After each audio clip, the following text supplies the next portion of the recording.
doing? My name is Winfred, and welcome to this channel where it's all about Friday night chat.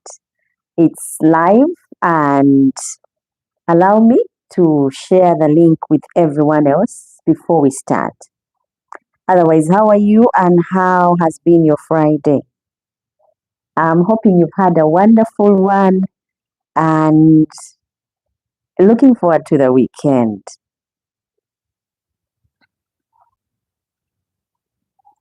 Grab a bite, call a friend, and together let us, make this a real conversation.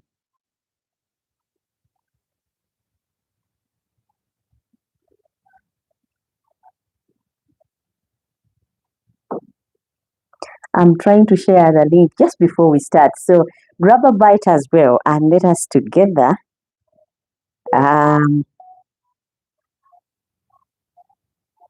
chat Friday night away.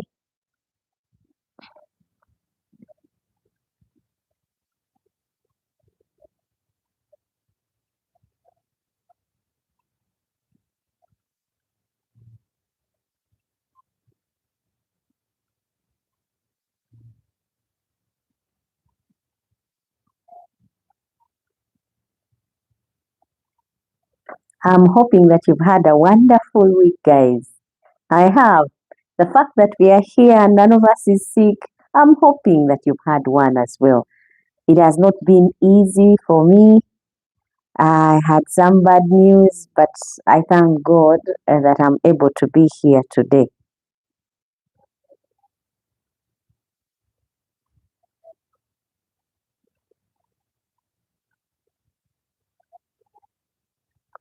My brother lost his wife, and condolences to him while he's going through this tough moment. And I would also love to observe a moment of silence towards her passing.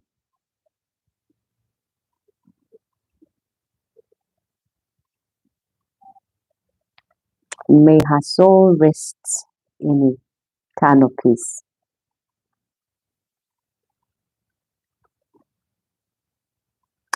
So, guys, I'm so glad that you have tuned in. Thank you so much. Those of you who are subscribed, you are very much appreciated, and thank you. And those of you who are dropping by for the very first time, oh my goodness, you're welcome to this channel. If you're watching a rerun, thank you for choosing this channel to spend your time. And I hope that you subscribe, and together we can always do Friday night chats. Um, I'm trying to get to wait for others who said they would want to go on just before we start, so no one is left behind. So if you know anyone who is interested in marriage, who is got questions about marriage, who is doubting marriage, who is thinking of marriage, tell them to come on, tune in and grab a bite, and together let us talk about marriage. The topic of discussion today is marriage still worth it? That is our topic of discussion. Is it still worth it, or is it something of the past? Something that should stay in the past, something that is not needed by anyone? That is the topic that we are going to be talking about. So grab a bite, call a friend, and together let us, make this a real conversation.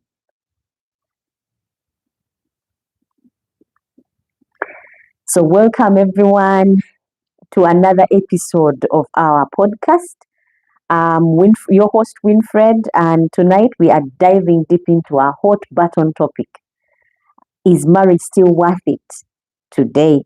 I want to hear from you, so drop your comments, your thoughts in the chat, and let's make this a real conversation.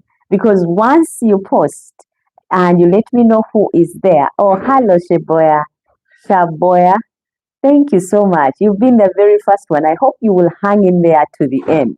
Shaboya, last time you hanged up, you got lost, and we didn't know where you are. So let me know if this time round you're going to be there from beginning to end. Otherwise, so good that you tuned in. I hope you've told some friends. You normally come on with TJ. I hope TJ will come on as well. And I hope, Shaboya, you had a very nice week. Mine was a bit sad. It started on a sad note. My brother lost his wife to diabetes, sugar diabetes, and burial is Monday. She was a very, very great woman, mother of children, a sister, a friend, and her passing was quite early. But I pray that the Lord will comfort my brother and the children and the family members because she was such a great woman and impacted so many people. Otherwise, that's what happened to me this week. And yeah, Shaboya, you say you're so sorry for my loss. Thank you so much, Shaboya. Yeah, but I also hope to hear from you. How did your week go?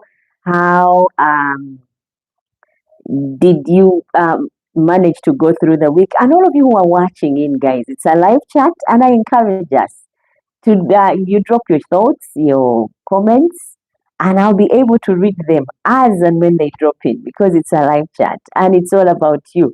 So feel free to drop your thoughts and I'll read them.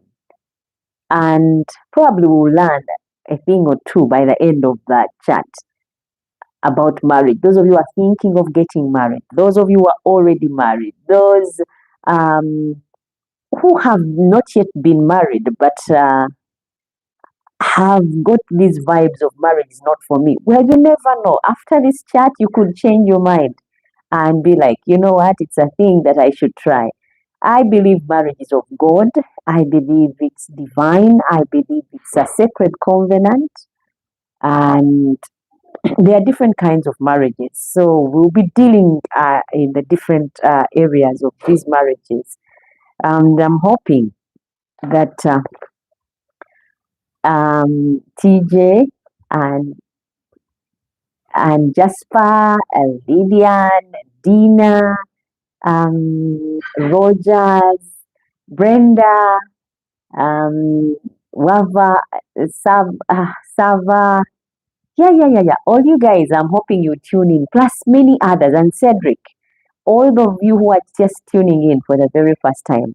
I hope you keep those thoughts out here so that we can all get to learn from each other. Otherwise, today's relationships are different. They are different from the way they used to be 10 years ago. And so let's ask the real question. Is marriage outdated? Is it something that is of the old generation, not of the new generation? Because less people are staying in marriages. Why is that? So we are going to be handling different topics or sects in the topic of marriage. And we want to find out, is it still worth it? Because, I mean, there are people who have gotten married and after 2 weeks, they are already looking for divorce. I don't know whether it's because the bride price that is paid, for those of you who come from Africa where we pay dowry, I don't know whether it's because of that, but again, it's the same in the Western culture. So you wonder, is it something that is being outdated? Jasper says, hi guys, and good to be back.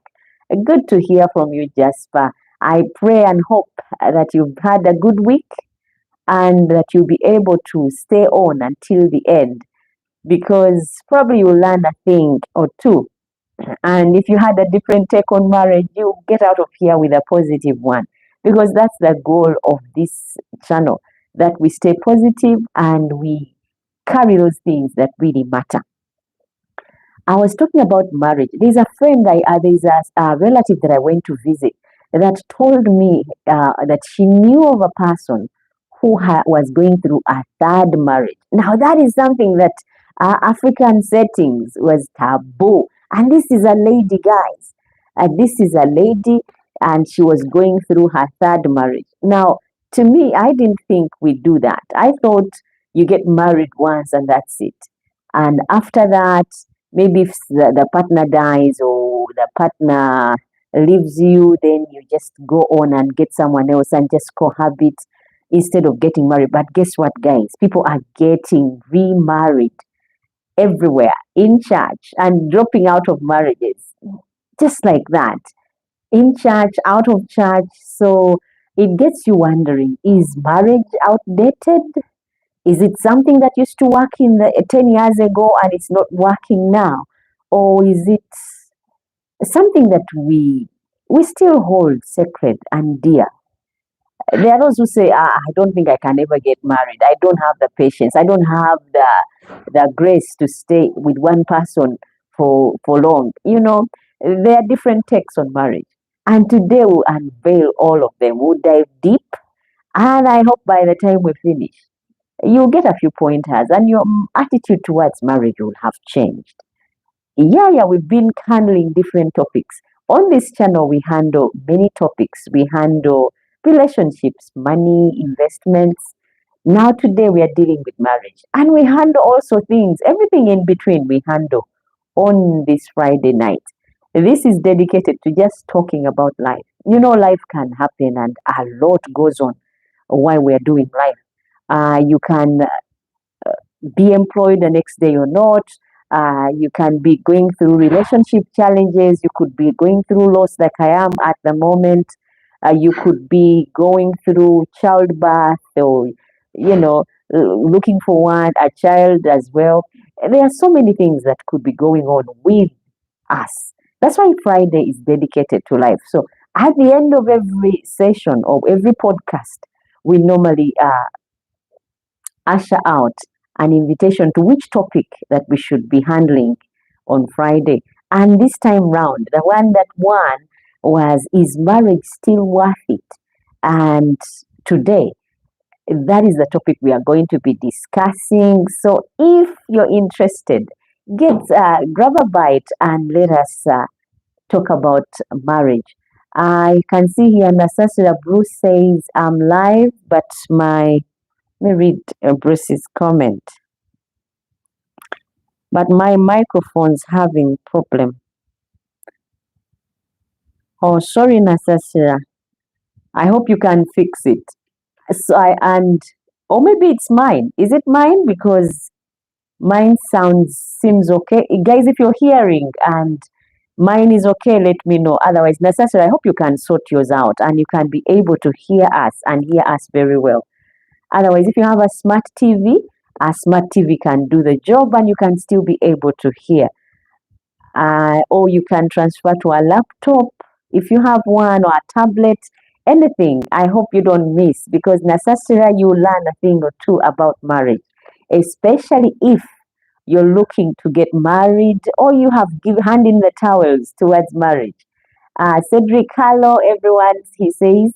Hello, Cedric. Thank you so much for tuning in. Guys, today I can see the polls on the men going up. I hope you men will represent when I ask about men.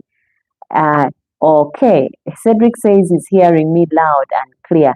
Thank you so much for letting me know that, because I thought I was having issues. That's why Nasasira couldn't hear me. So my friend Nasasira, you need to get your mic sorted, because I think mine is doing very well. Otherwise, I hope, Bruce, you can fix that. Guys, we are talking about marriage, and all this has been stalling for those who are still to get on. But without wasting any time, we'll start now. So I'll say welcome to everyone to another episode of our live podcast. I'm your host, Winfred, and tonight we are diving deep into a hot button topic. Yeah, I call it a hot button topic because it is marriage. It's about marriage. And the topic of discussion is marriage still worth it today? I want to hear from you too, and you can drop your thoughts in the chat and let me know.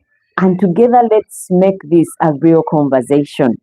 Today, relationships are different than they were 10 years ago. And so let us ask a real question. Is marriage outdated?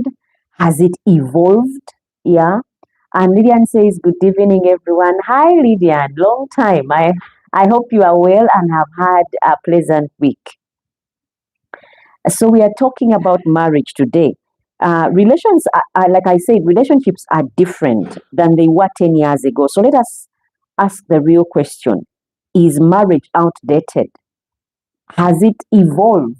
Because things change over time and it gets you wondering, has marriage evolved? Is it something that has changed over time and the terms and conditions are different?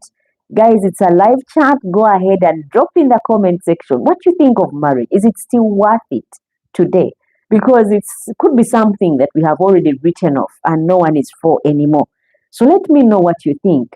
And there's a question, is it still the ultimate commitment we should strive for, or is it not? Because before it was that ultimate um, commitment that we were striving for. And I see here Mary. Mary has said, what I want to do is create Mickey for real. Now he can't be Junior. And Mary says, so be it. I can't use words, so they don't exist.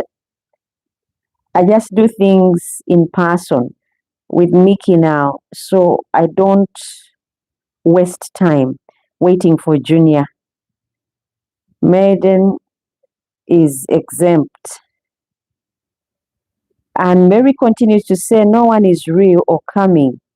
Don't know what I will do just about now. And Lillian says, I'm driving home, so we'll add to the chat when I arrive home. Okay, Lillian, I hope you drive and get home safely. And Mary says, my lover and one kid, so be it. My lover and one kid, so be it. Oh, Mary, I think you've written off marriage quite early. I don't know how old you are, but we shouldn't write off things. We shouldn't say never, because when love hits, it can hit and really hit big and in unexpected ways. Just when we are not thinking about things, that's when they happen.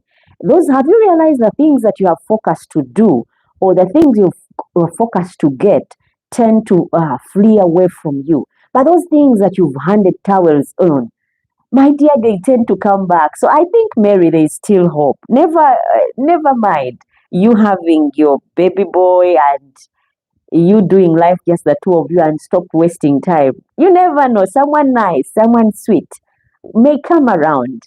Probably even as we chat here and things, you'd cover a different statement at the end of the day. And Mary says, easy peasy, why take pain or other things um, or birth it's all fake. It's not what I want to do anyway. I can't share. It's about my house now and is all it's engineered made. And she says the tech people go, how were they made engineered? I don't need two realities. I don't know what I'm doing until I talk to my partner, Mickey, now in person.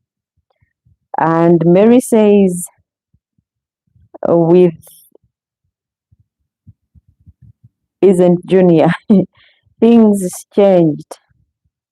I can't change it back for Junior now because you're pure, you're not acting or watching or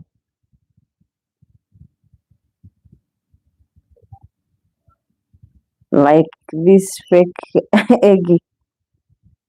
Words are fake. I can't change.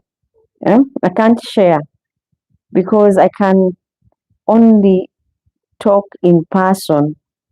I prepare you for whatever you're going to go through, good or not. Junior.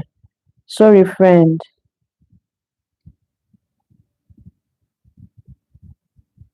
Mickey is going to exist now. He isn't Junior. This is in the boss.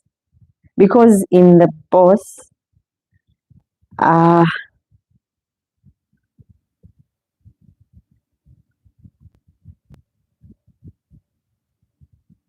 it's because I do what I choose to do.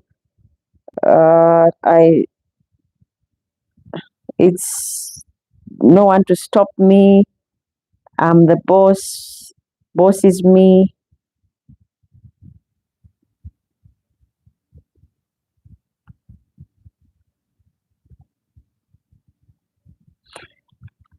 Anyway, guys, Mary is still talking, and Mary, I'll get back to your messages, but with the conclusion of things, summary of what Mary has just been writing about.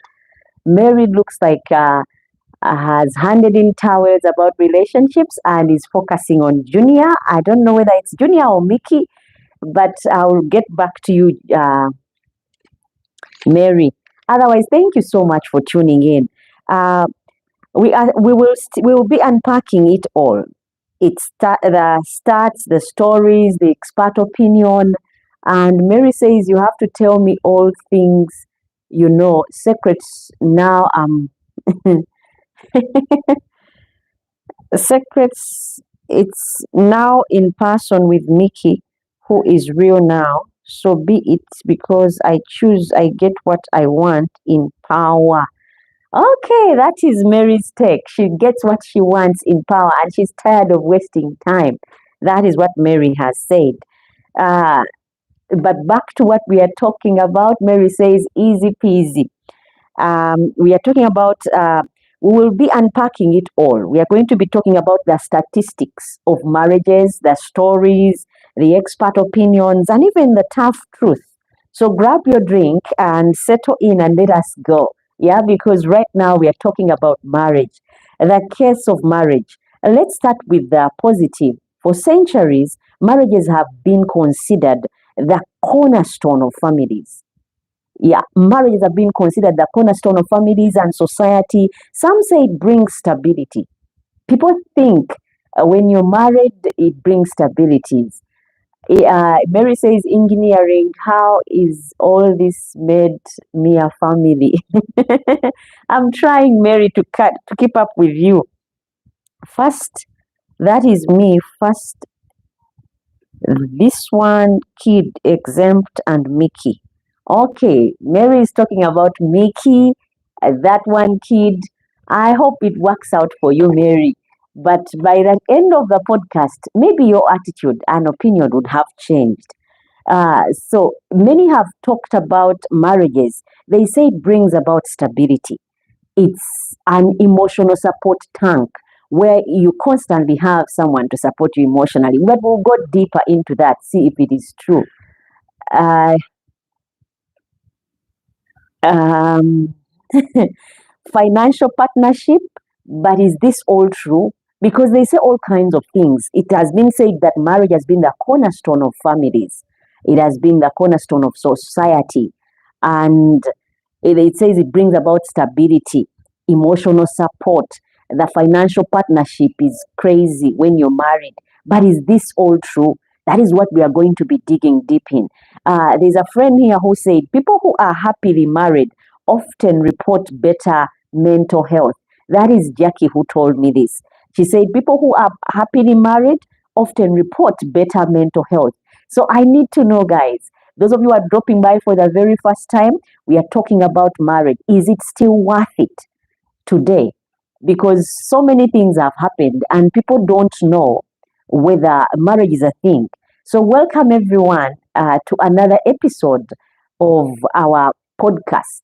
My name is Winfred, your host, and tonight we are diving deep into a hot button topic. Is marriage still worth it today? That is what we are going to be talking about. I want to hear from you. It's a live chat. Go ahead and drop your thoughts. I'll be able to read them as and when they drop in. And I need to also know your thoughts so that we can make this a real conversation. Marriage today's relationships are different than they were 10 years ago. So let's ask the real question. Is marriage outdated? That is what we are going to be looking at. Is it something that is outdated, that is not working anymore? Yeah, I need to know. I need to know what you guys think. Is it outdated? Has it evolved? Yeah. Or is it still the ultimate commitment we should strive for? I need to know from you. We will be unpacking it all, the statistics, the stories, the opinions, the expert opinions, and even the tough truth. So grab your drink. Those of you who are dropping by for the very first time, let me know where you're watching from. It's a live chat, and we're talking about marriage. Is it still worth it today? Some say that uh, posit- uh, for centuries, marriage has been considered the cornerstone of families. Is it true, guys? And I need to know that thought from you guys. Oh, and they have also said that it's the cornerstone of society, that some say it brings stability, emotional support, financial partnership. But is it all true? Because people are married today and it's tough. I mean, I've seen people who have been married for 2 weeks and the next they are packing and going, having thrown such a big wedding and invited so many people and spent a lot of money. But why does it end after a short time? We are going to be talking about all that. So let me know who is watching, where you're watching from, and what your take is about marriage. Otherwise, I talked to Jackie, and Jackie said people who live happily married often report better mental health, longer life expectancy. I need to know, guys, is it true that when you're married, when you're happily married, you have better mental health? Because there are those who have gone crazy because you got married to the wrong person, and this person really is making your life miserable. Everywhere you go, this person is making it hard. Some men dread coming home because of the ladies they got married to because they consider them cuckoos. And there are also ladies who dread their men because true colors came up after marriage and they could not handle it anymore. So I need to know, is it one of those places where you go and you get better mental health because you're married? Are you in a better mental state because you're married? And they also say that longer life expectancy is expected from people who are married.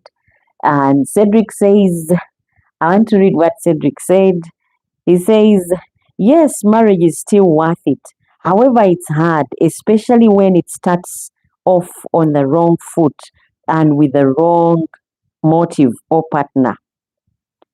Yeah, I still think it's still worth it as well.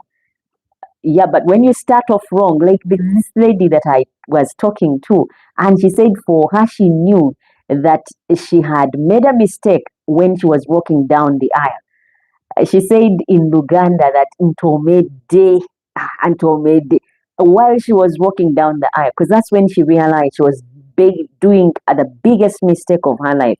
Reason for that is because she had been camouflaging so many things that the partner was doing because she wanted to get married. And now when she was walking down the aisle finally, she's like, is it really worth it? Because she kept on finding more and more things about the party. So what Cedric is saying is really true. Marriage is still worth it, but it's hard, especially when it starts off on the wrong foot and with the wrong motive or partner. That is very true. And Dina says, hi, Mama. Thank you, Dina. Thank you so much for tuning in. Even you, Cedric.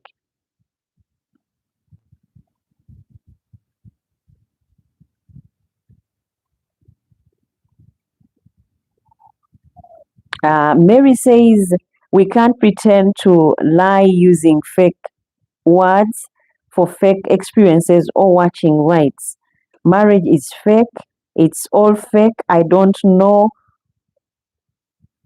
Or is it's Junior is worth my time. Or my new guy. Or new guy. Well, that is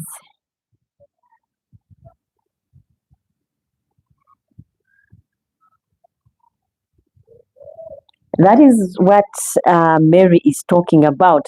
that marriage is fake. Well, everyone is entitled to their opinion when it comes to a marriage. What do you think, guys? Drop in the comments. It's a live chat. Let me know what you think. Uh, Jackie said, when you're married, you're guaranteed a longer life expectancy, and because your heart is at rest, you find that one person that you really want to spend your life with, and because your heart is at rest, you don't have the stress of worrying about making this person happy, then it guarantees you a long life. I hope that is true, because that's what Jackie said. And she says, more financial security, but the key word here is happily married. That is what she said. And I would say this, there is a catch. It's not just about being married, it's about being in the right marriage. Guys, there is getting married to the right person, and there is getting married to the wrong person. That day you realize you made a mistake and you're with the wrong person, it becomes living hell for you, because then the joy is robbed from you. You wake up to this person that you dread being around. You wake up to this person that you don't love anymore. So, really, we have to be guided when we are choosing partners, because the moment you make a mistake, it is supposed to be for life. Though things have changed, like I said, guys, it's a live chat. Let me know in the comment section what you think. Otherwise, uh, marriage has evolved from years ago, 10 years ago to now. People don't stay in it for long. I mean, the moment I realize I don't like something about this person, I run. We tend to run more faster in these days than we used to years ago. And I want to read some comments as well. And Dina says,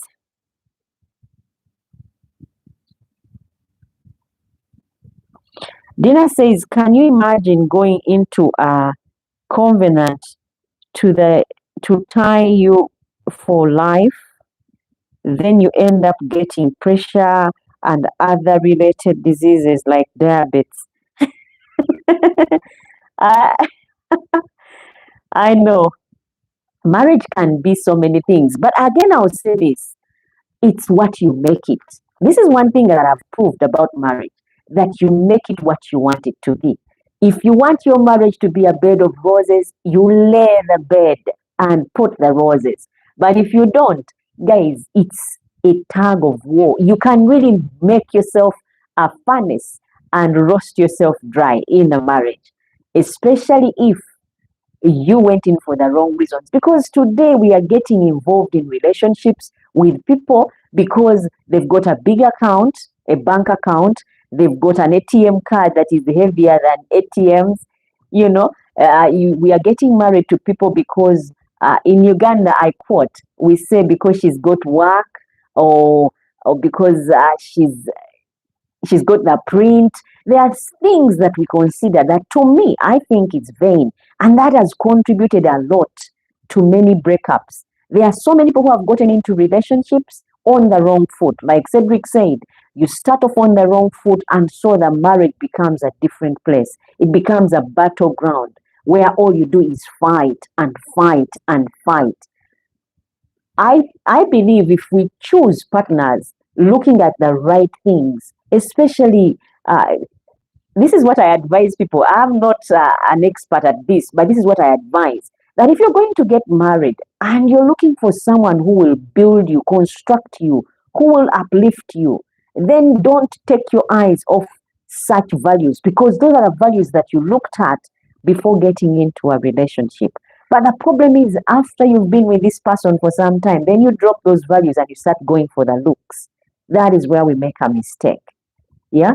That is where we make a mistake and just, get off track, where you married me because I was constructive, I had ideas, I was enterprising, I was developmental. And then after that, you start looking for those, after we've made the money, guess what you do? You start looking for those ladies that have got all these other things, the prints, the work, like we call it in Uganda, or like these other different body parts that are looking irresistible. And yet you married me basing on my other abilities. Or you marry me because of my work, and then you start, looking down on me because I'm empty upstairs. Well, that's what I came on the plate with. So take me as a holistic person and love me the way I am. Because marriage is what you make it. If you choose to make your home a battleground, it will be a battleground. But if you choose to make it a peaceful um, place, it will be a peaceful place for you and for everyone that lives in it. So think about it that way as I break down what Dina said. And Dina continued to say that, okay, Nava Wanuka says, how are you, madam? How are you, Nava Wanuka? Thank you so much for tuning in. And thank you for that comment. I hope you can give me your thoughts on marriage. Is it still worth it today? Let me know in the comment section what your thoughts are. And Dina says people marry to obtain personality and citizenship, whereas others need money and a place to stay. Yeah, so in marriage has become a thing of convenience. You marry me, yeah, and all you want is to get citizenship. Can you imagine? I didn't know it gets that far. You want to become a citizen of the United Kingdom, or a citizen of US, a citizen of Uganda, and so you get married to me. That's already a written off marriage. It's a loveless marriage. It's because I need something from you. But much as I need documents from you, you may be wanting my youthfulness, or you may want the money that I have got. So it is already starting off on the wrong footing. That is why many marriages are now failing. And I get back to the question, is it still worth it? Some will say it's worth it because you get to have what you don't, and then you give up on what you don't have. But it's not really what marriage was orchestrated to be. Dina continues to say, Mommy, was Solomon with 300 wives happy? Or if so, he wouldn't have got the 700 concubines, and he ended up saying that under the sun, all is vanity. The thing is, Solomon mixed up issues. The moment you have more than one woman, us ladies, guys, we are a pain. We are hard to handle. You need to note that we are hard to handle and we are a pain. Now have more than one. You can manage with one lady, but more than one, that is a whole new story waiting to happen. So Solomon mixed issues up, but we're talking about today where you can marry and marry one person. No one can even sustain 300 women, because guess what happens when we are married to more than, or in a relationship with more than one person? Us ladies, we are not considerate, especially if I get to know you've got someone else. Because we have this attitude that if I leave you with any money, you will spend it on someone else. So guess what I do? I milk you like a cow without considering, and guess what? I milk you until blood drips. So I can even ask for things that I already have in the house just so you could give me money, because I know there's someone else. So I think a closely knitted relationship where it is you and this one woman, find one and settle down. Guys, there is no one who is 100% perfect. Even perfect people have flaws. And because of that, guess what? We just look at the 85 that they bring to the table. And then the 15, we compromise here or there, and we are able to have marriages. Otherwise, marriage would be a thing that is written off. Can you imagine back in the day with our parents? You could get married when you're quite young, like about 13, 14, 15, they are marrying you off. 16, 18, teenage age, you're married off. Not because you're in love, but because someone is securing you a place with this man who will take care of you. And because there is this guaranteed person that will take care of you, you would be married and learn to love them or make good of what you have. And again, guys, it's now that I realize that people of long ago also did cheat. and cheat a lot. And because there was no DNA, there were those kids that would grow up looking different. But the father would be like, maybe they took after their strange aunt or uncle or their late so and so. They would come up with excuses for those differences. But cheating has been there since. Now, that would be a different topic why people cheat. But for now, we are dealing with marriage. Is it still worth it? It's a live chat.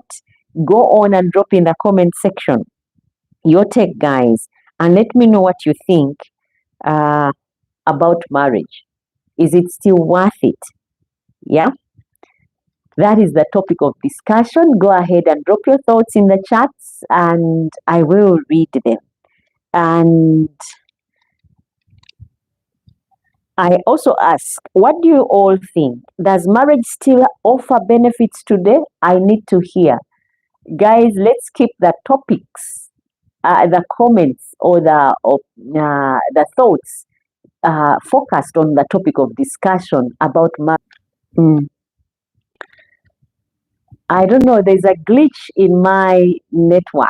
I hope it's getting better, and thank you guys for hanging in there. But I wanted to say that right now, let's talk about the growing skepticism. Yeah, we are in a time where divorce rate is ranging between 40 to 50%. Yeah, in many countries, and people are choosing cohabiting over marriage or commitment. So what's going on? What is causing this? It's a live chat, guys. Let me know who is watching and where you're watching from. And together, let us make this a real conversation. I need to know, what do you think is causing this? Because people are choosing to cohabit than to commit. It's no longer a thing that people are jumping about that I'm going to get married. Oh, now people are excited about I'm moving in with my partner and we are going to be living together as opposed to commitment.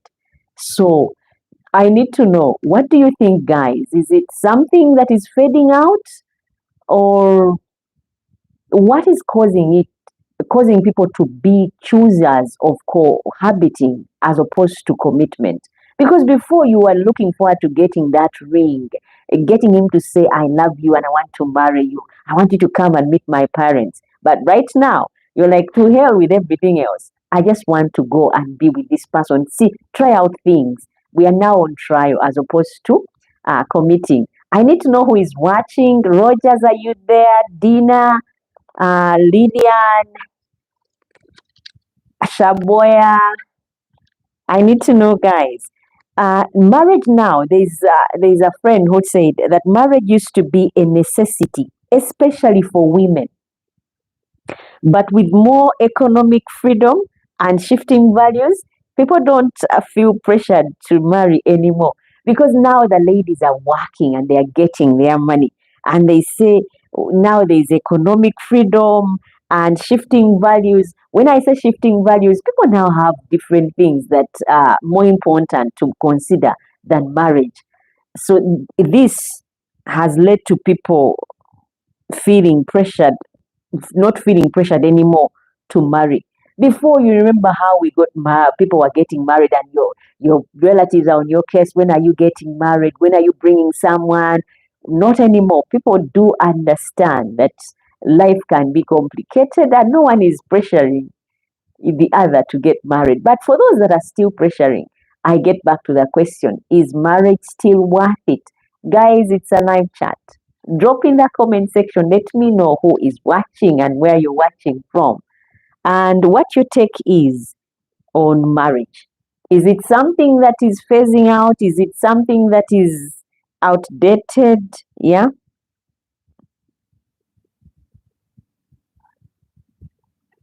Let me know what you think. Otherwise, there's also this thought that we can be real. See, many marriages as legal traps. Many people see marriages as legal traps. Why do I say that? They do what they call prenups, where you get married to me, especially in the Western culture, where you get married to me having signed that when we separate, you take what you came with and I take what I came with. That is what is happening now. There is a lot of prenups, are very common, and trust is harder to build, and some say love doesn't need a certificate. I have heard some people say that love doesn't need a certificate. So if I love you, why do I need a certificate for that?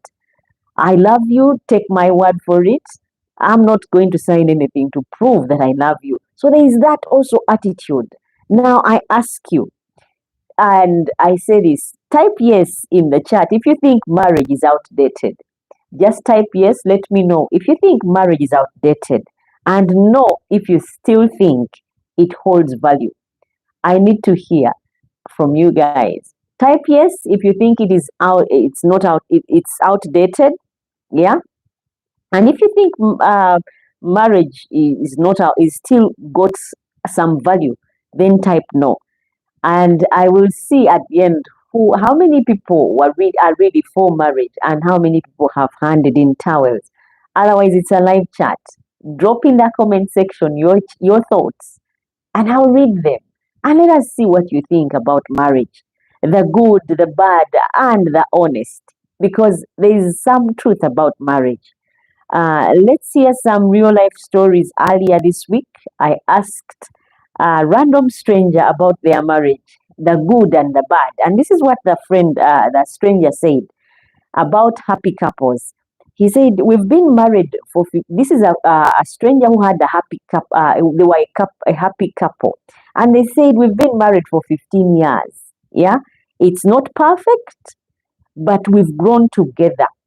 Marriage gives us a sense of legacy." That is how they were describing marriage. They say that marriage gives us a sense of legacy. So to them, they feel like they are they rightfully belong to each other.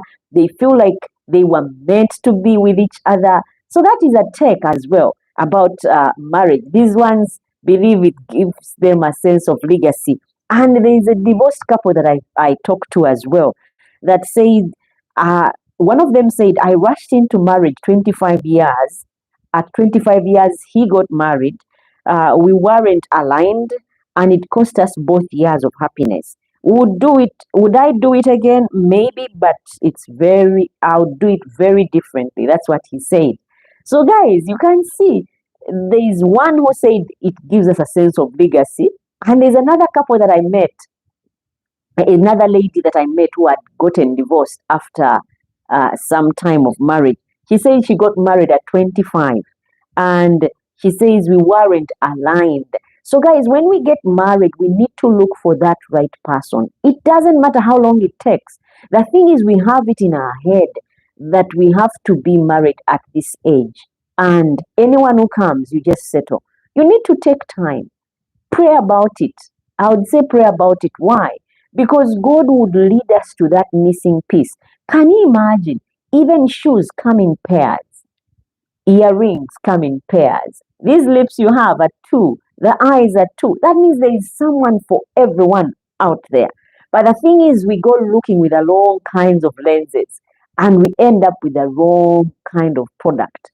And we end up in the wrong place with the wrong people, with the wrong, until we divorce or separate. Now, marriage is work. Marriage is work. And like I said earlier, you make it what you want it to be. If you want it to be a bed of roses, you inject in time. The thing is, there are people we look at who have been married for 25 years, 50 years, and we're like, oh my goodness, those guys have made it. I wonder how they did it. Well, it took a lot of work that probably they are not talking about. It took a lot of forgiveness, a lot of patience, a lot of choosing to forget, and a lot of also keeping quiet about some things. Because if you don't, and you talk about everything, your marriage will break up. If you are not patient, it will tear. It will crumble if you're not forgiving. Because we are bound to hurt each other somewhere along the way. Because remember, these are two different people that came from different places, different backgrounds, and meeting to make one thing work out together like this. Now, because that's the way it works, guess what happens, guys? We work and make sure that before you get married, Look at things that are beyond what you see today. Because if I have a pretty face, you cannot wake up and eat a pretty face. Guess what? If I am if all I have is beauty looks, and I can't even cook, you'll get tired of me, and eventually we'll part ways. But again, working together, trying to lift each other up, we tend to look only at the faults that the partner has, and we are giving up on marriage, guys. I hope no one gives up on marriage just basing on what uh, has not worked out. If that is the person that you chose, and with the right lenses, you loved them, you cared for them, you wanted to spend your lifetime with them, because I take marriage as being sacred. You wanted to spend your life with that person. And so, guess what you did? You committed with them. Not everyone walks down the aisle. It is a scary state having to walk like in Uganda when you're getting married. Oh my goodness, especially we have what we call the introduction ceremony, okuhinjira or okwanjula. My goodness, there is so much drama. You come in dancing, you change clothes, you greet the first time, greet the second time. There's a lot of things that are entailed in that. Now, for you to be bold enough to walk down and go through all that, really, this person has to be special to you.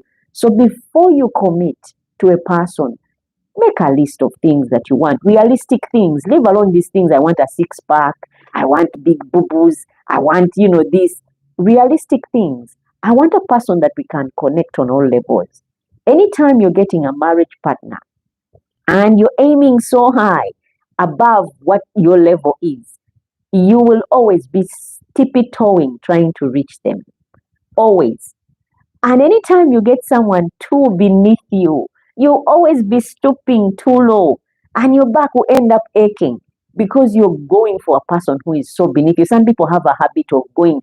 So, like when I give an example of too high above you, you go for someone who is, maybe a pilot, and for you, you are a school teacher. Such relationships work, but sometimes you're not reasoning at the same level. He's always out of the country. You don't understand the dynamics of going on trips. He's a surgeon. You are a cleaner. It's okay to get such people, but that is going so much above your level. You are always going to be trying so hard to reach them. And then there is also another step where you get someone who is so beneath you, so beneath you because you feel like this one won't give me any headaches. She knows nothing. I will tell her whatever I want and she will just do. I will be able to get away with so much. You stooped low. You deal with the back trying to reach them. Because anytime you're talking about things, they don't click.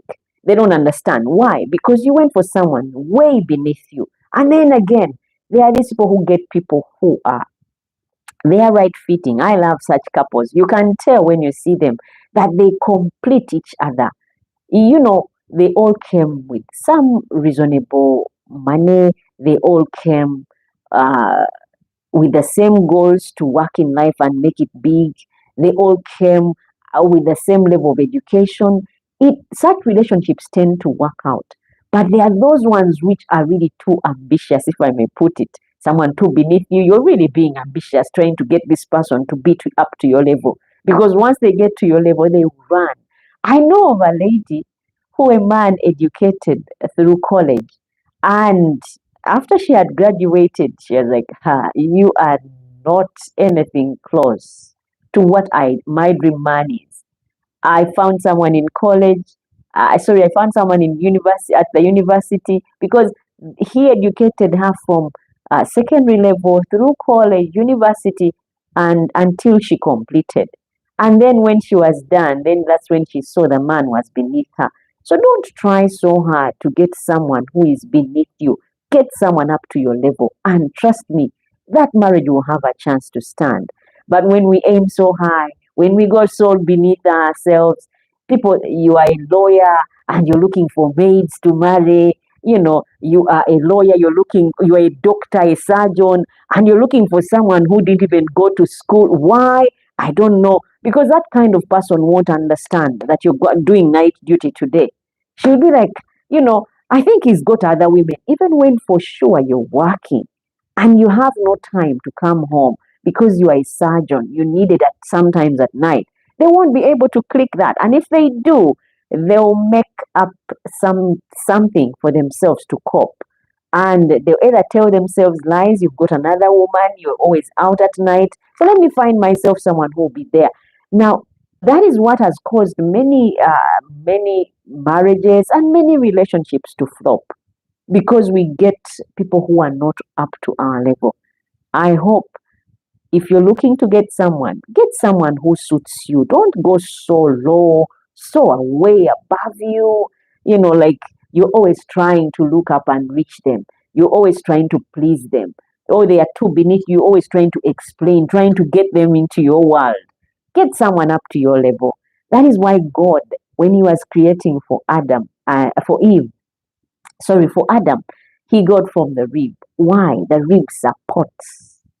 The rib is right in the middle. It's not at the head where, you know, it's you're always having to aim to get to it, or it's not at the feet that He got Eve from, where you can always trample on this woman, but got her from the rib because the ribs support. So your woman should really be this support system that you have that will always be there for you to support you as you support her. But if it's the other way around, then things are going to end up to where we are today. Yeah. And I also talked to this divorced woman, and she said that honesty is real, and I think a lot of people watching can relate. That's what she said. Let's talk about how marriage is changing today. We see open marriages. That wasn't a thing in the past. What we call open marriages, well, we are married, but you're free to see other people on the side. Now, that is something that is going on now. Was it there before? No. Guys, it's a live chat. I need to hear your thoughts on this one. What do you think about open marriages? Are they something that works, you think, that would help a marriage? I mean, is marriage still worth it? That is the topic of discussion today. I need to hear who is watching and where you're watching in from. Uh, Lillian says, Mary, please, let's contribute to the live stream constructively. Thank you, Lillian. Mary was really lashing out. I don't know why and to who. Thank you, Lydian. I hope you've got home safely. And also, I hope you are going to let us know your thoughts on marriage. Is it still worth it? Is it something that people should strive for? Or is it something that people have handed in towels about? Yeah. I was talking about open marriages. Yeah, I don't understand the dynamics, guys. You can let me know whether you are for it or not. Where we are married, but we are free to see other people. Now, that wasn't a thing that was open to any relationship where you are free to see someone else, I'm free to see someone else, but we are married. But that's a new thing now. And there's also the long distance commitments, even living apart together couples. Living apart, and then sometimes you're together. You live in Jamaica, I live in Uganda, and then once in a while you come, maybe 3 times a year, but we are married. There are those couples as well. What does that tell us? Is marriage still worth it? Because we have molded it into something really new that wasn't the case before. And I think it is what is increasing the divorce rate now. There is someone that I talked to that says it shows that people want connection, but on their own terms. Marriage isn't dead, it's evolving. This person is called James. He said that it shows that people want marriages, but on their different terms, whereby we are married, but it's an open marriage. We can always see other people. Or we are married, but you live in Jamaica, I live in Uganda, and we meet up twice a year. We still do marriage that way. And so that's what James was saying. that it shows that people want connection, but on their own terms. Marriage isn't dead, it's evolving. In other words, it has just changed, but people are still married. Let me know what you think on marriage. That was James's thought on marriage. And society hasn't fully caught up. There's still stigma around people who don't marry or who do it the non-traditional way. Why is the thing? Why does society look at people who do it the non-traditional way differently? Do you think marriage should evolve to fit modern lifestyles? It's a live chat, guys. I need to hear from you. Do you think marriage should evolve to fit the modern lifestyle? Dina, you went dead on me. I hope you are okay and I hope your power is still on. And you can answer this, or Rogers, or Lillian, or Cedric, or anyone that is watching for that matter.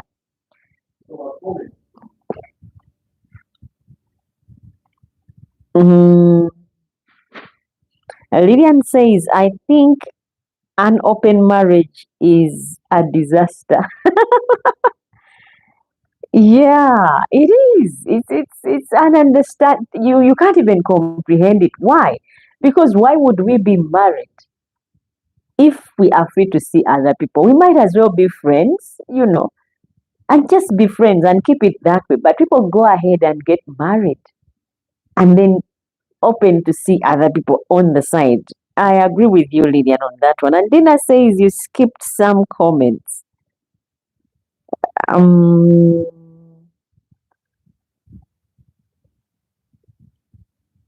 Cedric says, how would you define marriage? Because I think the definition keeps changing. Marriage to me is two people who have found each other, who are complementary. This person that you feel you can't do away with, that completes you, that puts your heart to rest, whether you have or you don't have.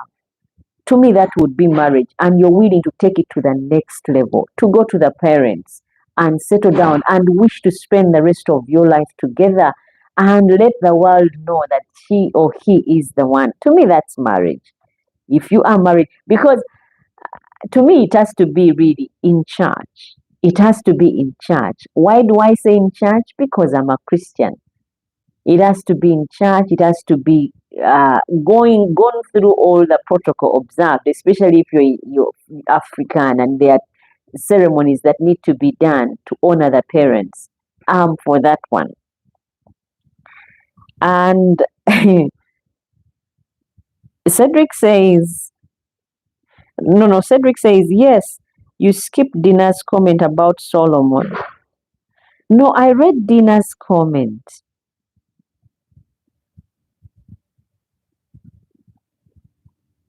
Oh, okay, there are some comments that I skipped. Lillian said, Mary, is everything okay? Yeah, Lillian was wondering. I was also wondering whether Mary was okay. She was really going on about so many things.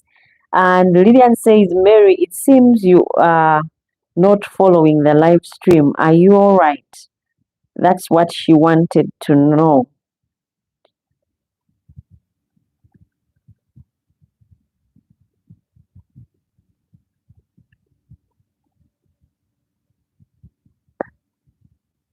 And Cedric says, talk about Dina's last comment about Solomon. I'm trying to find it. Oh, she said, I actually addressed that one. She said Solomon had 300 wives. Happy? Happy, or if so, he wouldn't have got the 700 concubines. And he ended up saying that under the sun, all is vanity. Yeah, like I actually addressed that comment. I was wondering which one did I miss. And I said that Solomon, we women are not supposed to be that many in a man's life. We become this headache that is constantly pounding you because we are not considerate. In the moment I get to know you have someone else, I for one don't want to share. So I'm a bit selfish. Now, if I know there's someone on the side, guess what I'll do? I will ask for whatever I want demandingly. And at the end of the day, the love will be lost because I'll not be thoughtful of you. I'll not be thinking about you. I'll be thinking about myself and my kids that I've had with you. So Solomon, I think, had those headaches. But can you imagine Solomon had those many ladies and had only 3 children? God is really something else. He made sure that kind of seed doesn't go around like he had intended it would. And so he had only 3 kids. But many women, you can't have more than one because us women, the moment we are fighting for someone who will go all the way, I will bring in the witchcraft. I'll bring in the poisoning of the brain for the kids that I've given birth to. All these things will come up. And before you know it, you'll be in a field where it's blazing hot. So that's what Solomon had. To me, no man should actually risk having more than more than one woman. It's disaster waiting to happen. I don't know about you guys. And Lillian says, I suggest we can skip Mary's comments. She might need one to be counseling, I think. Yeah, that's why I skipped her comments. She's really dealing with so much. I hope, Mary, you get well, and I hope you get help because you must be going through a lot. I asked the question, guys, do you think marriage should evolve to fit modern lifestyle?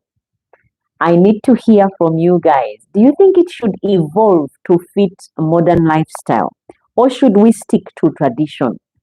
Because the modern lifestyle evolves, prenup, it evolves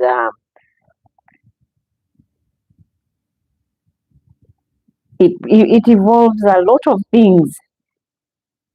I talked about, they talk of open marriages, and yet they are married.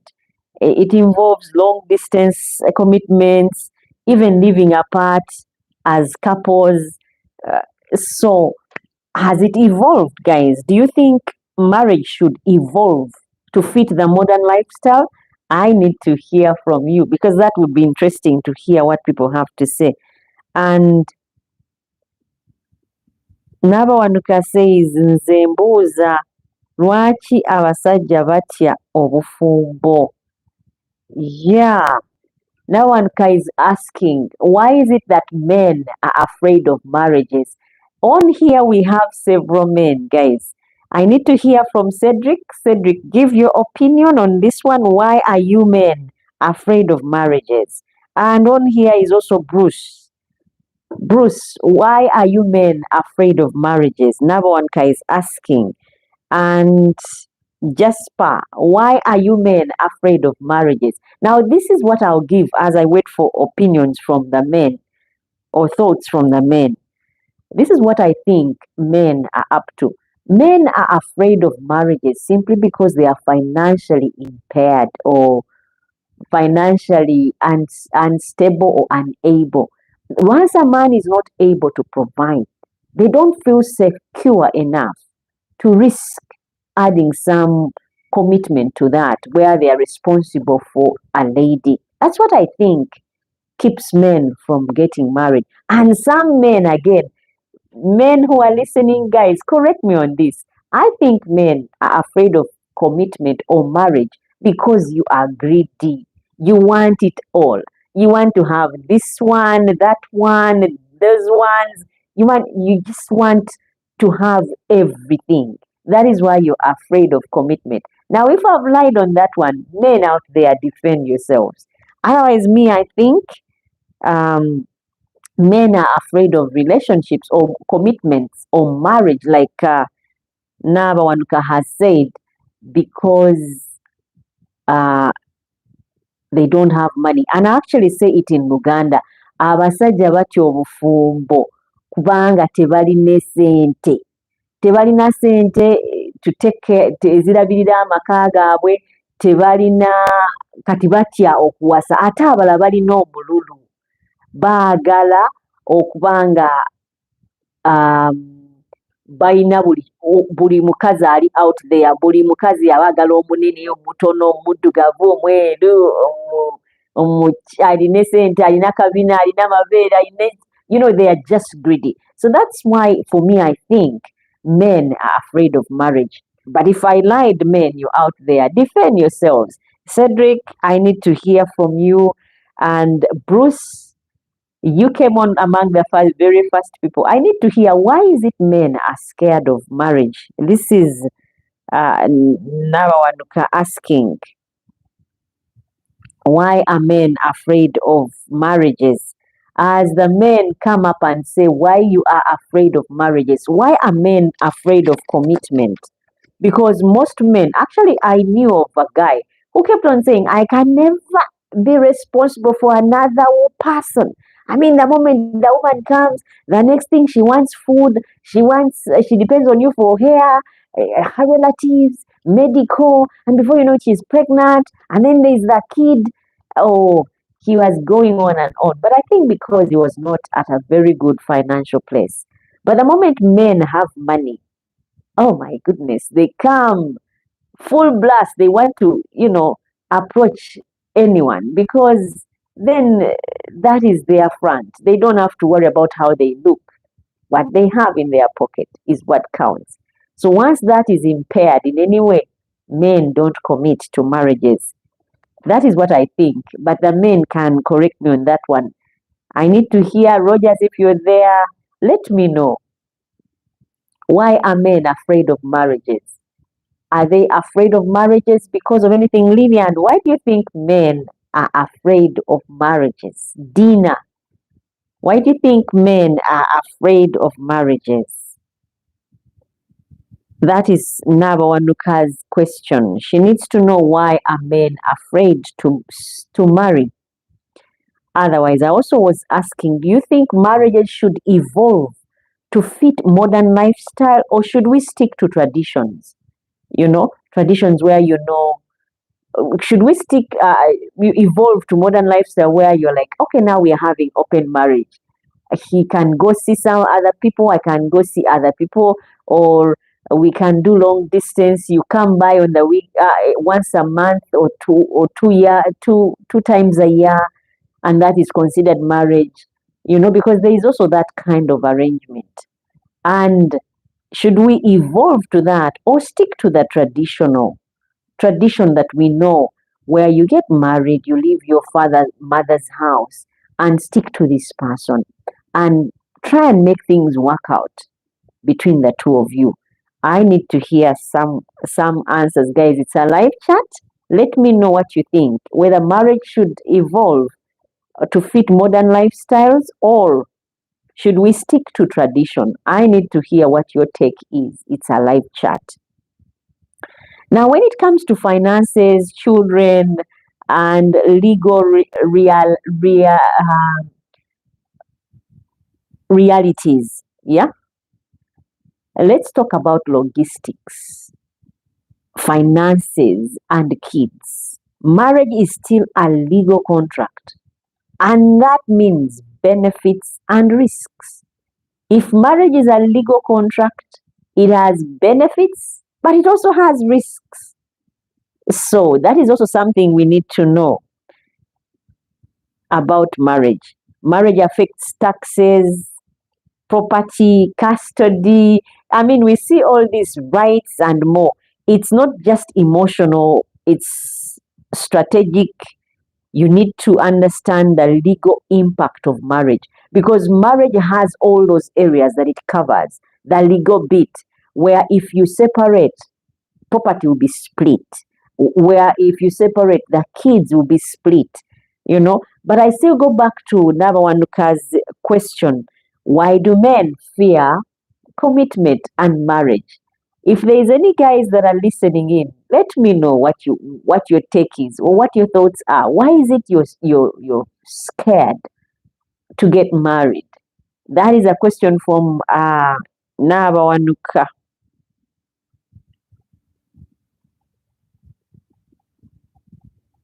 Why are guys scared to get married? I need to hear some comments from people because number one needs to get that out of the way. She needs to know, why are you scared? I gave my take as to why men are scared to get married. I need to hear from you guys that are listening because it's a live chat. And don't forget, divorce isn't just emotionally painful, it's expensive. That is a part of the fear for many. So that is also one reason why some men don't want to get married, because they fear when it comes to separating, how things will get complicated, how you divide the children, who will keep what, you know, what will go to who. So that bit, because marriage affects taxes and properties and custody rights and more things, is probably why men are scared to get married. It's not just emotional, uh, it's strategic. You need to understand the legal impact. If you don't understand the legal impact of marriage, then you just jump into it. But if you do understand the legal impact of marriage, then you take baby steps before you go into marriage. And there is the question, the culture and generational shift. Yeah, let's zoom out. In some cultures, marriage is still sacred. Like the Indian culture, marriage is sacred. I mean, they get you married to someone you don't know, someone you've never met, and you stay there. Oh, that is scary for me. You know, someone you've never met, someone you've never been with, someone you never knew, and they tell you today this is your husband, and you're supposed to stick in that marriage and make it work. Oh my goodness. Some cultures, marriage is still sacred. In other younger generations, uh, they are redefining relationships. In the younger generation, they are redefining relationships completely. I mean, the things they are talking about when it comes to marriage are crazy. That's why you hear open marriage, long distance, relate commitments, eh, because all those are in the younger generation. Things are done different. It's really different with the younger people. And even the way they date, it's really different. They date via, you know, these other apps that have never been known to be a way to meet someone, later on commit. Yeah. They call them the Gen Zs. The Gen Zs and the millennials. Oh my goodness. Those are delaying marriage. They are delaying marriage. To them, really doesn't make sense. And so I don't know whether because our generation has set the wrong uh, example for them, but the Gen Zs are doing it the wrong way. They are really delaying. Lillian says maybe they've been through disappointments. Maybe. I wanted to also hear from these men. Lillian may be right, they've been disappointed, but guess what? As they have been through disappointments, we women have been through disappointments. Oh my goodness. I'm not speaking just because I'm a man, but women have. I did an observation, guys, and most of the women that are renting, not in the apartments, very few are in the apartments because very few can afford them, but those that are in the apartments have been put there by men, and it's the men paying rent while they run families somewhere else. And you are the side chick, and so they keep you in an apartment. Once the relationship ends, you are out of the apartment because who will pay the rent? And so that kind of relationship also is unbalanced, because you have to be on the good side so that this man can stay keeping up your rent and all your expenses. My observation was these renters that are out there, live around the apartments. Most of the ladies there are single mothers. Single mothers. These men go out of their marriages and rent these houses for these ladies and start families with them and then abandon them. So if Lillian is talking about disappointments, we women have been disappointed, but we keep up the faith. that one day I'll meet this man and I'll get married. Leave alone Mary, who kept on going about saying all this kind of, of, of, of what. But women have been through a lot. Women have been through a lot, but disappointments have not kept them from wanting to be married. But men, I hope your excuse is not disappointment. And Dina says nowadays men fear responsibility, and that is so true. Because once you marry me, we women come with this mentality: what is mine is mine, and what is yours is mine. So, in that is the African mentality where you drain and milk the man until blood comes. You know, asking for money for hair, even when you're working, asking for money for transport, even when you've got a job, asking, and the man has to pay rent, buy, everything at home, pay fees if kids happen to be in the picture, maintain your relatives, your everything. So the men really, when they sit back as groups, as men, they are like, I think I'm not ready for that anymore. So they flee, they run. I know of someone who went to the shop to buy milk and never returned home. A man. Why? Because it was too much. I mean, you get in there thinking you be partners in a relationship, and then you get there only to find it's one man's job. It's one person supposed to do everything. So men, yeah, like Dina says, are afraid of relationships because of responsibility or commitments. They are afraid of commitments because of the fear of responsibility.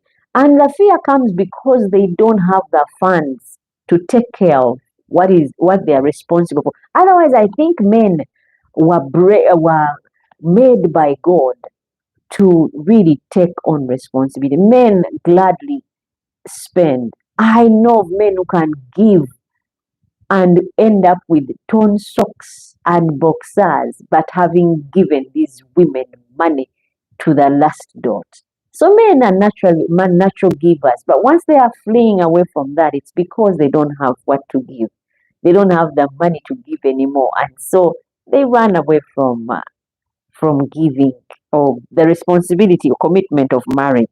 Dina says due to today's trend, most men have resolved to homosexuality because they want free things like money.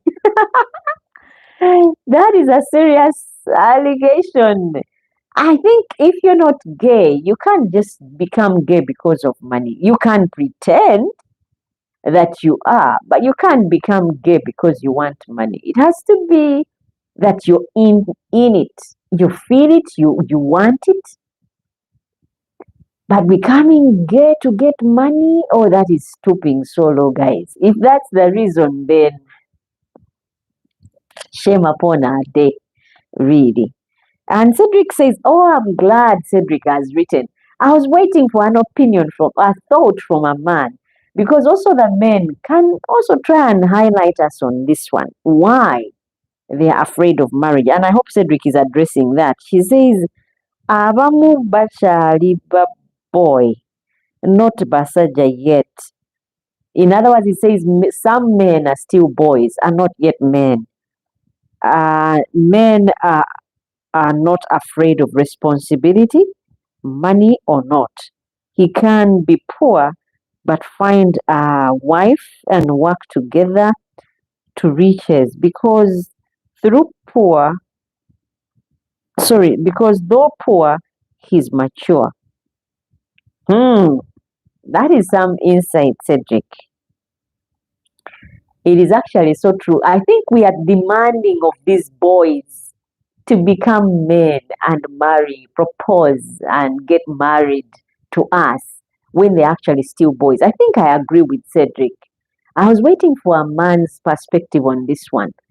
I think some of them are really still boys, and we want to groom them and mold them into men, something they are not yet ready for. That's why they are not committing. So I hope now, and this really answers you why men and not committing to fumbo. Cedric has said some men bakyali boy and not men. And because of that, they cannot really commit and make those mature decisions because he has said whether money or not, they own up to their responsibilities and work together. So if you see a man running to the circles of no, I don't want to get married, it's because they are still boys. Give them some time. They will look for someone to marry without anyone pushing them. I actually know of a person who didn't want to ever get married or even have someone in his life. He kept on saying, oh, it's a lot of responsibility being a man, a husband. Do you know what it means to be answerable to someone? You're responsible for them. You have to make sure they eat when they get sick and all that. But right now, he's at a different place. And I think because he has grown over time, and now if he's looking forward to getting married and finding someone that matches his style so they can do life together. So I think, yeah, what Cedric has said is right. And Lillian says, I think the women are too demanding, very unreasonable with their demands. We are demanding. In Uganda, we have a saying that he that doesn't have money can never have good things. In other words, atalina sente tafumita chindazi. I mean, chindazi is something that we eat. It's made out of dough, and it's a delicious thing. But if you don't have money, you can never have the fine things in life. You can never have the good things in life. In other words, that's what we are trying to say. And women, we want someone who will take us out of our misery. I've met several ladies who keep on saying, I want someone to take care of me. I'm tired of paying rent. I'm tired of buying for myself clothes and being responsible for myself. I need someone to carry that weight. So that is true. We are a bit demanding. We want what we want. Like Mary was saying, I want what I want. Yeah. We want what we want. And because of that, it is messing up our chances on ever even getting to that step of marriage because the men shy away who are still boys, like Cedric has said. Yeah. And Lillian says, I agree with Cedric. I do agree with Cedric as well. And Cedric says, men love by sacrifice. That is deep. Oh my goodness. They love by sacrifice. And that is so true. I mean, I know of some men who could sell their shirts off their backs just to meet the needs of their home, to put that smile on their kids' faces. They give until there's nothing. Men are made by God to just be givers. They freely give. For us ladies, we are selfish. So if you find a lady who can actually buy you something, guys, treasure that lady. That woman is a trophy. Treat her right. I mean, if she can save and make sure you go on holiday, save and buy you that shirt and, take you out, treat you nicely, value them. There's a tendency of men, you get you are reasonable once you don't have money, but once it comes in plenty, then you start looking sideways. Cedric, I want you to also talk about that. Why do men do that? Why is it that men hang in there with these ladies when they don't have money? They are at their best, all promising, all lovey-dovey. But then once the money increases, then they start looking sideways to every fly that is all over the place, ready to grab a piece of the money that has been hard earned and hard made by you and this woman. Cedric, shed some light. Why do men do that? Because I think it is partly why we get into relationships with you and don't really care much.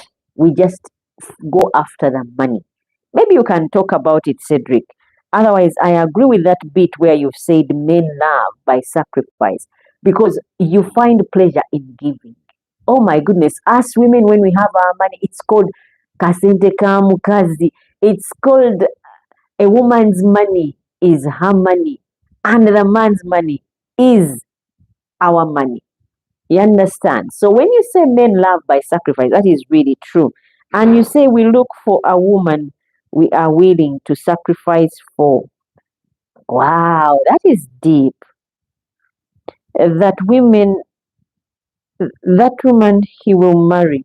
Boys don't sacrifice, men do. I hope this answers you, Navawanuka. Boys don't sacrifice, men do. And he says they look for women they can sacrifice for. So if you've been in a relationship with someone who is not sacrificial, who is not committing, I think when he's a man, he will even be able to commit and sacrifice. And Cedric says, men must not be judged only on ability to provide, but what he will sacrifice for you. Wow. Oh, wow, that is deep. But for us women, like I was listening to some clip today, and the man was saying that you can buy for a woman a piece of land, build a house, and call it your home, and get a car. What that the woman will not consider that. The woman will say it's your job to do that. I want you to be able to maintain me. I want to eat chicken. I want to eat this. I want to go here. Can you keep up? We women tend to go that way. Like Lillian said, we are over demanding. And Cedric says men must not be judged only by ability to provide, but what they will sacrifice for you. That is to be noted, ladies.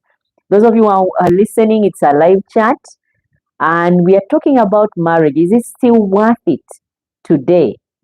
And these back and forth are messages of questions that have come up. Lillian says, Cedric, you've been put in the spot today. It's time to represent the team. I know. I know. He has always been quiet. Yeah. Now I'm glad he's representing men. I don't know what happened to Rogers. He's always asking after others. Rogers, are you there? Are you okay? And if you happen to watch a rerun, let me know what's going on with you. You requested we make a WhatsApp group, and you also said you will send we drop the number in the comment section.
Sorry guys, my mic went off, and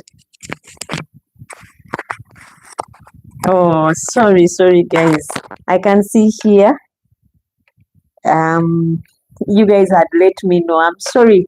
What I was saying is there's a WhatsApp group based on this channel or on this Friday podcast. In case you want to join, we discuss the topic of discussion for the next Friday, and there are those behind the scenes that we can also talk about on the WhatsApp group.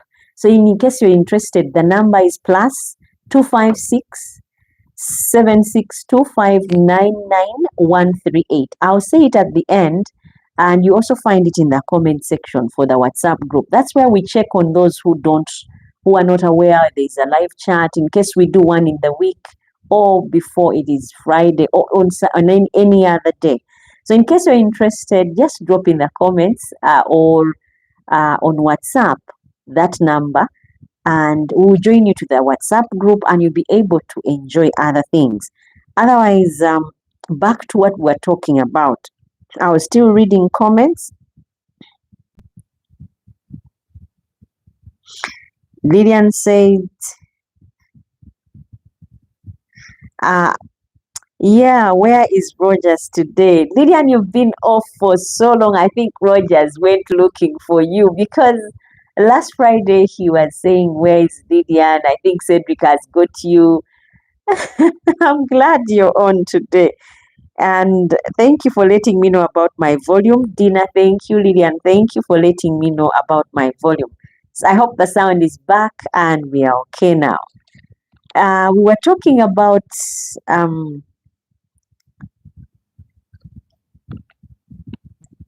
culture and generational shifts. Yeah. Let's zoom out. In some cultures, marriage is still sacred. I said, like people, the Indians, the Asian culture, marriage is still sacred. In other younger generations, they are definitely redefining relationships completely. They are called the Gen Zs and millennials. They are delaying marriage or skipping it altogether. That generation doesn't even look at marriage as something that is required. They think we should just, you like me, I like you, let's just go start life.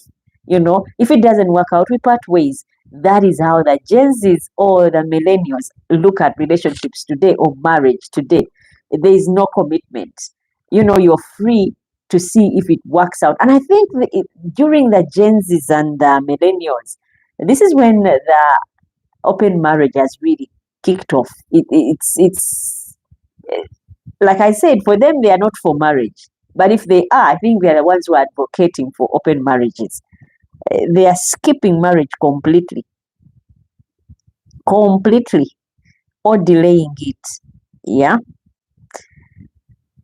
But in places like India, it is different. Or Nigeria family and culture pressures still weigh heavily.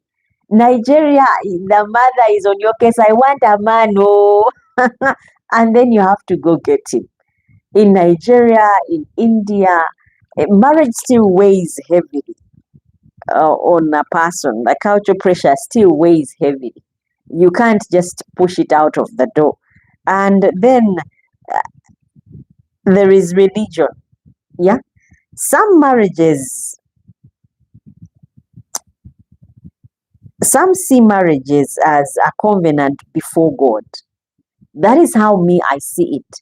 That it's a covenant before God. He's your witness while you're taking these vows. He's your witness, much as you don't see him. But because marriage was orchestrated by him, he's right there, guys. He's right there. So for others, it's just paperwork. There are those who look at it that way. But I, for one, and all of you who are Christians, I believe it's a covenant before God. Just paperwork. Others look at it that way. The durability is fascinating to these marriages. It's fascinating. Is marriage still seen as sacred where you are from, or is it not? I need to hear. Lillian, is marriage still seen as sacred where you're from? Dina, is marriage still sacred where you're from, or is it something else? I need to know, is marriage still sacred? Guys, it's a live chat, and you can go on and drop in the comment section what your thoughts are about this topic. Is it still sacred, or is it something that it can easily be brushed off? Let me know in the comment section what you think. Maybe the question isn't, is marriage worth it? Maybe it's, what kind of commitment do I want? Maybe the question has changed from, is marriage still worth it, to what kind of commitment do I want? Do I want one where I'm responsible for someone? Do I want one where I'm not answerable to anyone? I'm free to do as I please, much as I'm married. Yeah, because people still crave lasting love. There are people who still want, that kind of love that lasts, where we grow all together, get to have a picket fence, and kids, and live happily ever after. There are some people who still crave for marriage. Yeah. There is someone who told me humans are wired for connection. Eva told me humans are wired for connection. Like it or not, we are wired to connect. The challenge is aligning expectations. Now, whether you marry or you're not, you're not, whether you're married or you're not, how you build a relationship matters more than the label of marriage. That is what Eva was saying. That whether you are married or not, whether you marry or you don't, how you build a relationship matters more than the label. In other words, just you being Mr. or Mrs. It is not important. I'm married to so and so. What matters to her is how you build that relationship. That's what really matters. That's what Eva said. And exactly, commitment can look different for every couple. But that doesn't mean it's less meaningful. It can be different for every couple. I want to read Lillian's comment. Over here, it's not taken seriously. Not much effort is made and is easily annulled. What a shame.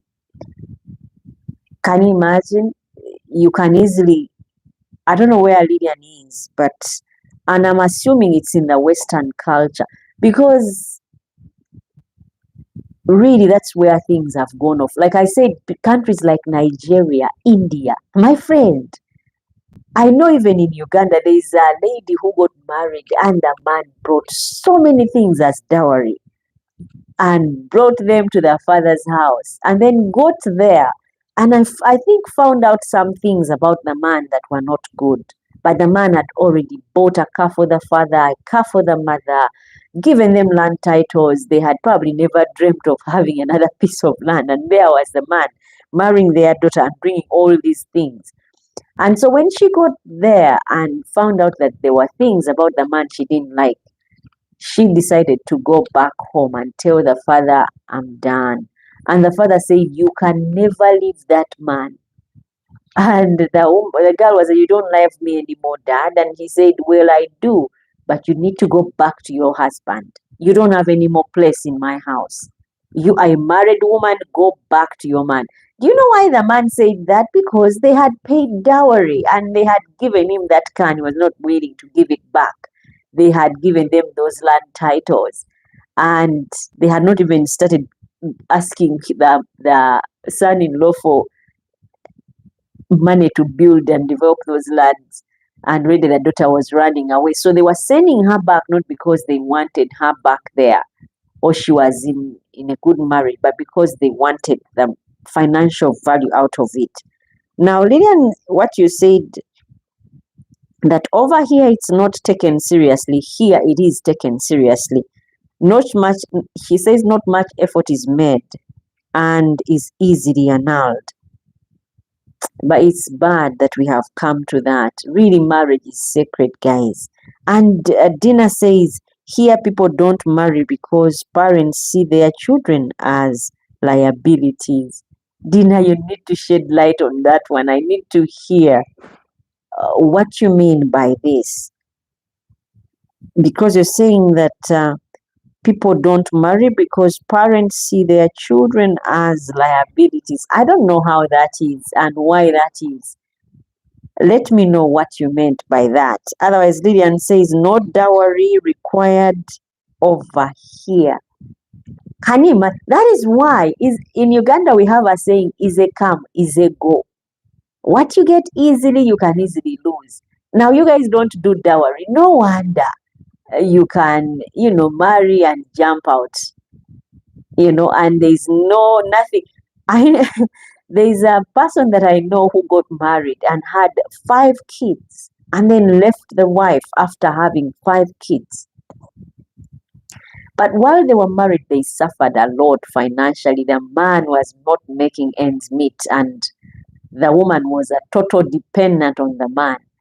And I think the pressure became too much for him, because once men go through that, guess what ideas cross them? That next time I have a chance to redo this, I would look for one who has got money or comes from a family that has money. So that's what this man also aimed for, and decided to divorce the woman of 5 kids.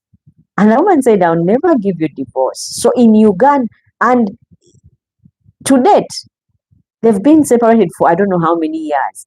The man went on and got someone else. And because the woman refused to give him a divorce, the man went and had his wedding on a ship, on a cruise somewhere in Mombasa. I don't know whether that marriage is legal, but with a richer woman. Oh my goodness. This woman comes with money, and so his financial issues are resolved in this one. And I think the lady had a few kids with him, or maybe 1 or 2, and now life is good. And he completely forgot these other 5 kids. I don't say what he did was right. I don't really agree what he did was right, but now men are marrying for convenience as well. But divorcing in Uganda, I don't think is that easy. Lillian, you said where you are, it is easy, but here it's not. And I think it is easy where you are because there is no dowry. Here, family would not allow it, or in most African countries, family would not allow it, even the Asian country. Family wouldn't, so it makes it a bit harder to just jump out of a marriage because you don't feel like it anymore. And Dina says parents can remarry their children to more than one man so as to get money and their things in form of dowry. Okay, now I get you. Yeah. Actually, I know of several who have done introduction several times, but no wedding. You introduce this man, he brings in dowry, and then you work things out slowly, and then after that you part ways and get someone else, and that person also introduces you introduce them to the parents, and he brings their dowry, and then after some time it doesn't work out, you part, and you just keep on in the cycle of introductions and dowry, and never get to walk down the aisle. But ideally, even traditional marriage should be considered marriage. So those would be many times of marriage, but we don't go to church doing that many times. We do it, with the introduction ceremony, which is considered marriage here as well, because traditional marriage is marriage in Uganda. Guys, it's a live chat. Drop your take on this one. The topic we are discussing is marriage still worth it? Let me know what you think. And Lillian says, I think it's a generation thing now because the older generation stayed married forever. I know, but those people were not happy. Let's take it as well. Let's look into it. They were not happy. Imagine you get married at 14, 16 to a man 3 times older than you. He's 30 something, and you're maybe 13. He's 30 something. He's 40. You are 16. So you got into that marriage not because you're in love and happy, but because your parents are doing away with you before you even get to understand what marriage is and why you should actually get married. You're married, and so it wasn't for love. Again, Lillian, we need to note it that marriage nowadays is for love and what makes you feel good. If this person is not making you feel good about yourself, you leave. You're like, well, I got tired. I wasn't feeling it anymore. That person had, it wasn't working out. Now we get tired and walk away. But those days, you get tired, you realize the man you have is too old, is boring, doesn't care about you, and you stay. And the reason you are staying is because you couldn't go back home because the parents had made it clear that is your husband. You get to know by the age of 12 that that will be the man who will marry you. And so you just wait on there, waiting for the day he comes and pays and you go. And as for love, it didn't really matter. So because we were not getting married for love, guess what we were doing? We were just hanging in there. So that's why maybe things lasted longer. It wasn't for love. You were not going in there expecting much. You are going in there to fulfill your part as a woman, which is to live and be married to this man you didn't love or care about. And Lillian says, isn't that considered theft? It is not theft. It is what people are doing now. People are cooking brains, if we may call it. People are thinking hard. How can we go to the highest bidder? Whoever bids more to their daughter is the one they give the daughter to. So it's not theft because they don't literally go and break your house to get what they take from you. You bring it to the parents. It's not theft. It's how life is working out nowadays in Uganda. And the amazing thing is we go asking, I want a dowry. Can he bring a generator with some jerrycans of petrol? Can he bring a tank, 20,000 liter tank? Can he build me a house? I already have the plot. That is all bride price. Can he buy me land? At least I need to have a title. I've never owned land. Can you imagine? So literally, it's a business transaction. Clean, not theft, Lydian.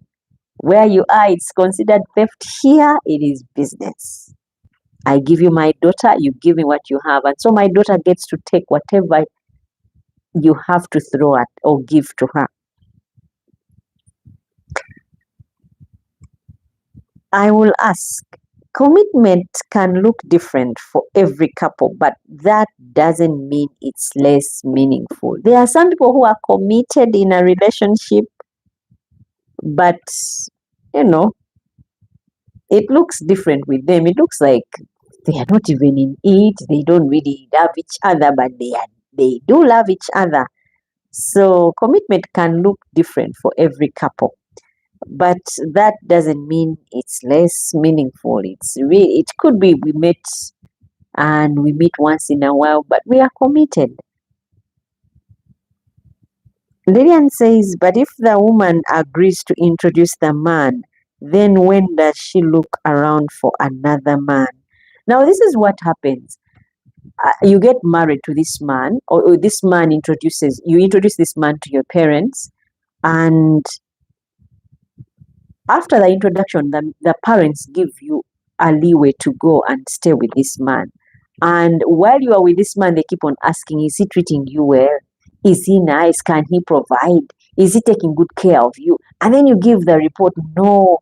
Sometimes they didn't even go hungry. You just leave that home, my daughter. That man is not a good man. He's making you suffer, so you leave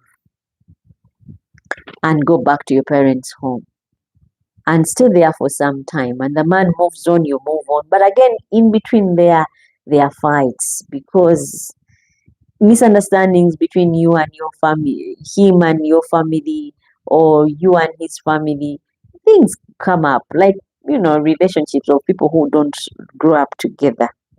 And so before you know it, the parents are like, get someone else. This man can't even take care of you. If you can go hungry and he married you, because they make him also promise that he will take good care of you. But once he doesn't, guess what? They take their daughter back, and that's the end of it. Yeah, so it does happen, Lillian. In case you didn't know, it does happen. Now, in this chart, describe your ideal long-term relationship in one word. I will read out a few. Describe, guys. I want someone, Lillian or Dina or Cedric, anyone that is listening in, because it's a live chat. Describe your ideal long-term relationship in one word. And I'll read out a few of those descriptions. How would you describe your long-term relationship? Or how would you describe in one word? Dina, how would you describe your long-term ideal relationship? Lillian, how would you describe your long-term ideal relationship?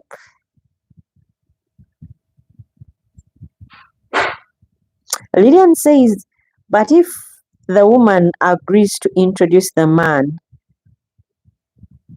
then when does she look around for another man? And then Lillian says, the parents are encouraging their children to jump from one relationship to another. Yes, they are. And they feel rightfully so to do that, because they always remind you of how much money they injected in your growing up, how much they spent on you, and how you deserve the best. And if you're wired that way, my dear, you would start seeing things different. You'd be like, I really deserve the best, because they keep on telling you, you deserve the best out there. If that man is not taking care of you, you should get someone who really does take care of you. And that is how it goes. And before you know it, you've jumped from this one because you have the backup of parents, and go to another one. And they would still be the same people you'd come to for introduction. So you can imagine it's all like gifts. Yeah. And I said in one word,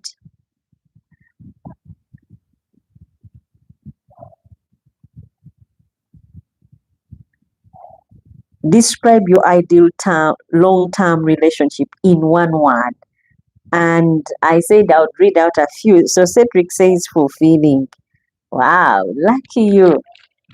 I don't know about Lillian. What would you say about your ideal long-term relationship in one word?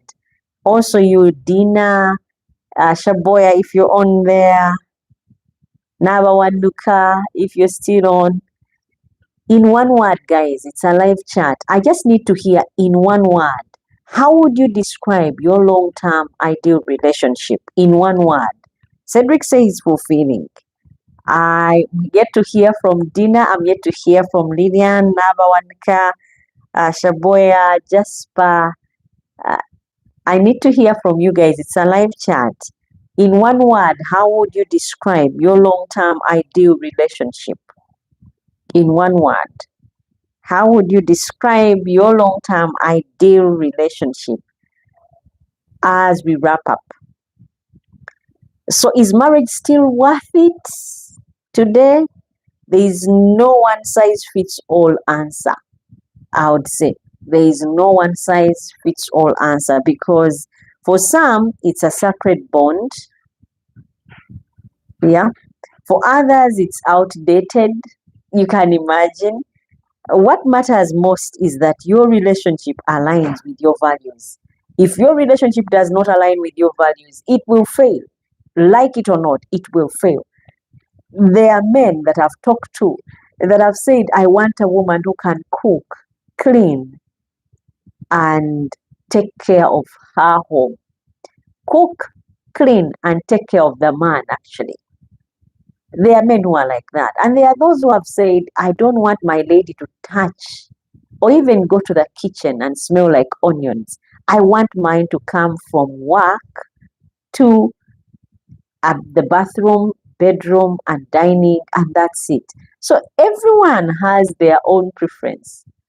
There are those who are looking for this woman who is a do-it-all, self-contained, goes to work, comes home, cooks, cleans, and does all the rest, and still is pretty and beautiful for the man. So I ask again, is marriage still worth it?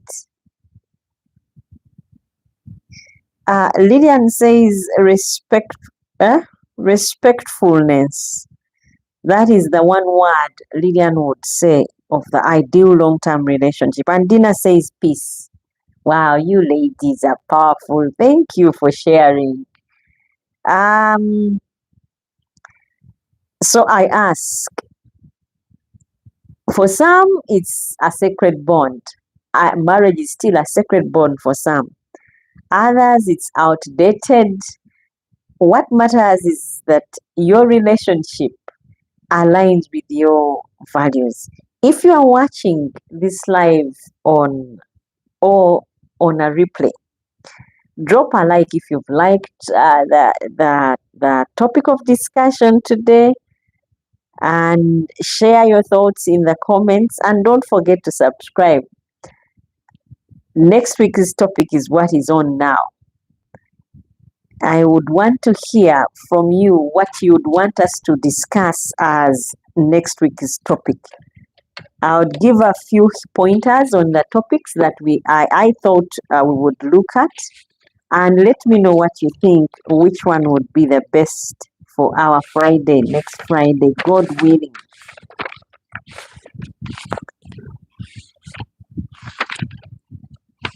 I've got several topics, and I would like that you drop a comment on which one you'd want us to. Otherwise, guys, there's a WhatsApp group. If you're interested, write on that number +256 762 599 138, and let me know that you would want to join the WhatsApp group for the Friday live chat. There we discuss topics in details, and also check on you in case you're not on. The topics that we can choose on from: can exes be friends? You can let me know which one you think should be the topic. Can exes be friends, or are you settling or being realistic in love? Pick a topic, guys. Let me know which one you've chosen. And Dina says you skipped my important message. Oh, sorry, Dina. I don't. You said peace. Oh, Dina says parents can remarry their children to more than one man so as to get money and other things in form of dowry. I talked about it, dear, but maybe you had a glitch and your network had gone off. Otherwise, yeah, we talked about it as to why parents remarry their kids. Otherwise, I'm looking for the topic for next week, and I want you guys to suggest, can exes be friends? Is a topic to think of, or is it possible to truly forgive? Okay. Are you settling or being realistic in love, or is it possible to truly forgive cheating? Pick one of those topics and let me know which one you've chosen. The topics to choose from: can exes be friends, or is it possible to truly forgive cheating, or are you settling or being realistic in love?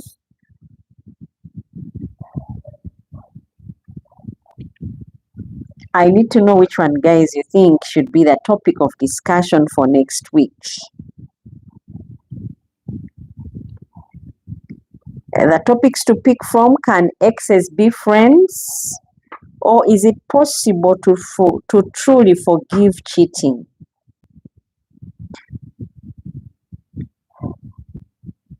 Can exes be friends, or is it possible to truly forgive cheating? I'm waiting for you guys to drop in the comment section or in the chats what you think should be the topic of discussion for next Friday. Can exes be friends? Let's hear from you guys. Is it a topic that is interesting enough for you to look forward to on Friday? Exes be friends. Okay, Cedric says, can exes be friends? Or there's another topic that I mentioned. Is it possible to truly forgive cheating? Those are two topics. And Navawanka says, thank you so much, madam. Thank you, Navawanka, for watching. And I hope you have been helped. And Navawanka, now we are looking for a topic for discussion next Friday. I want you to pick, can exes be friends? That is a topic. And another one is, are you settling, is it possible to truly forgive cheating? Which one should we go for? And there's a WhatsApp group. As you drop in the comment section which topic you'd want us to discuss. A WhatsApp group for Friday night. In case you're interested, drop in the comments on this number +256 762 599 138.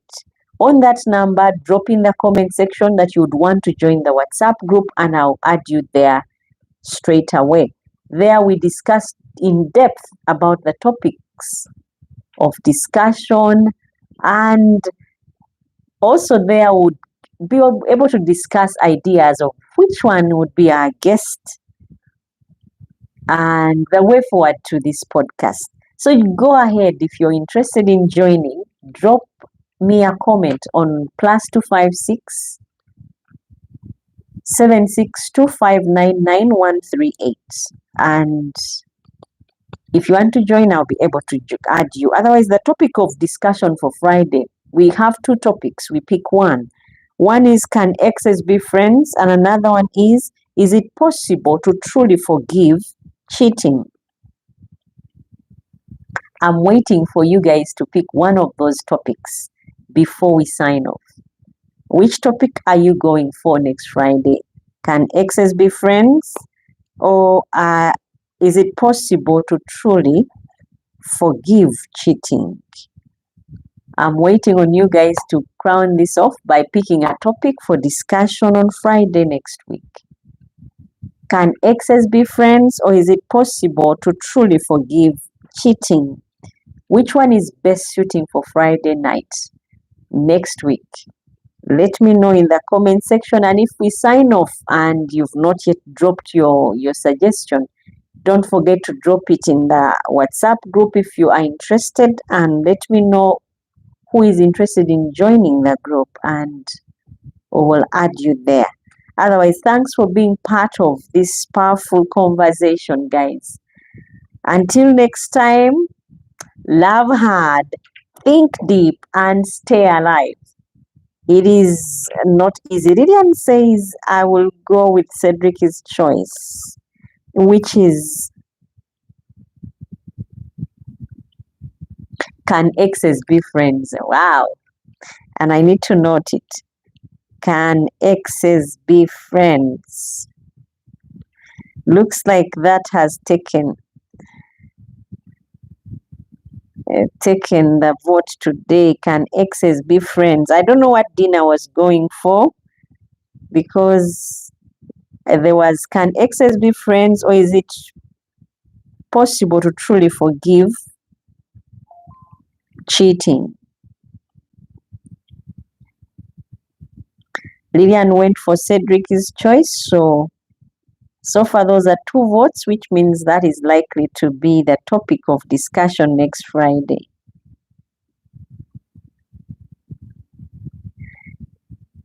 Thank you so much, guys, for being part of this powerful conversation. Thank you so much, Lillian. Thank you so much, Cedric. Thank you so much, Dina. Thank you so much, Shaboya. Thank you so much, Navawanuka, for watching up to the end. And all of you guys who have been in camera, thank you so much for always keeping it real and keeping it right here. You've kept the conversation real. And until next time, I say love hard, think deep, and stay true, and stay alive as well.